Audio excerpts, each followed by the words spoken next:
होशियार बच्चे और ऊँट की कहानी। एक समय की बात है, एक गांव में 4 भाई रहते थे। चारों भाई बहुत होशियार थे। उनकी उम्र 15 से 20 वर्ष के बीच थी। एक बार चारों भाई अपने मामा के घर दूसरे गांव जा रहे थे। रास्ते में उन्हें ऊँट के पैरों के निशान दिखाई दिए।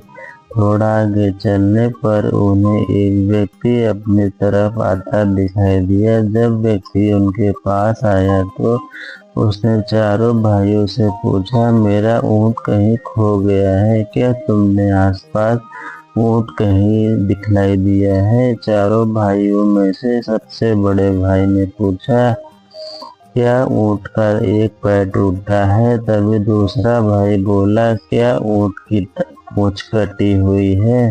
फिर तीसरा भाई बोला, क्या ऊँट की एक आंख से काना है? फिर चौथा भाई बोला, और उसके पैर उसके ऊपर गेहूं रखे हुए हैं। बच्चों के बात सुनकर ऊँट के मालिक को लगा कि अवश्य ही इन बच्चों ने उसके ऊँट को देखा है। उसने झट से बच्चों से पूछा, बच्चों बतलाओ मेरा ऊँट कहाँ है? तभी चारों ने उत्तर दिया, हमने ऊँट नहीं देखा। बच्चों की बात सुनकर ऊँट का मालिक बोला, अगर तुमने ऊँट नहीं देखा है तो तुम्हें कैसे मालूम कि ऊँट लंगड़ा, काना, पूंछ कटी हुई है और उसके ऊपर अनाज रखा हुआ है? फिर भी चारों भाई यही बोलते रहे कि हमने तुम्हारा ऊँट नहीं देखा।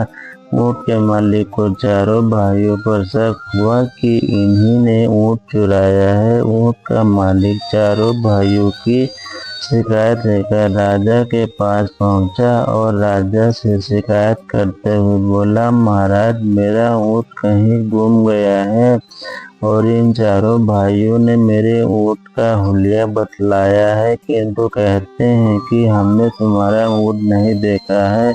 मुझे शक है कि इन चारों ने ही मेरा ऊँट चुराया है। राजा ने चारों भाइयों से पूछा कि जब तुमने ऊँट देखा ही नहीं तो तुम्हें ऊँट का हुलिया कैसे मालूम है? तभी सबसे बड़ा भाई बोला, महाराज हम जहाँ से जा रहे थे उस रास्ते पर ऊँट के पैरों के निशान थे। एक पैर के निशान कुछ उभरे थे, बाकी 3 पैरों के निशान गहरे थे। इसका मतलब ऊँट का एक पैर टूटा हुआ था, जिसके कारण उसके उभरे हुए निशान बन रहे थे। दूसरे भाई ने कहा, महाराज ऊँट की पूंछ कटी हुई होने से संदेह हमें इसलिए हुआ क्योंकि जहाँ ऊँट के पैरों के निशान थे वहाँ ऊँट का गोबर बिखरा हुआ नहीं था। इसका मतलब साफ था कि ऊँट की पूंछ कटी हुई है। इसी कारण गोबर पूंछ से नहीं टकराया और सीधा जमीन पर गिरा। फिर राजा ने तीसरे भाई से पूछा तो उसने कहा, महाराज ऊँट जहाँ से जा रहा था वहाँ एक तरफ घास तो ऊँट ने खाई थी, जिसके कारण वहाँ घास नहीं थी, और जिस तरफ ऊँट की आँख खराब थी वहाँ उसे दिखाई नहीं दे रहा होगा, इसलिए उस तरफ ऊँट ने घास नहीं खाई थी और वहाँ की घास हरी थी, इसलिए हमने अंदाजा लगाया कि ऊँट खाना है। फिर चौथा भाई बोला, महाराज जिस रास्ते से ऊँट जा रहा था उस रास्ते पर गेहूं के दाने बिखरे हुए थे, इसलिए मैंने कहा कि ऊँट के ऊपर अनाज रखा हुआ है, किंतु हमने इनका ऊँट नहीं देखा था।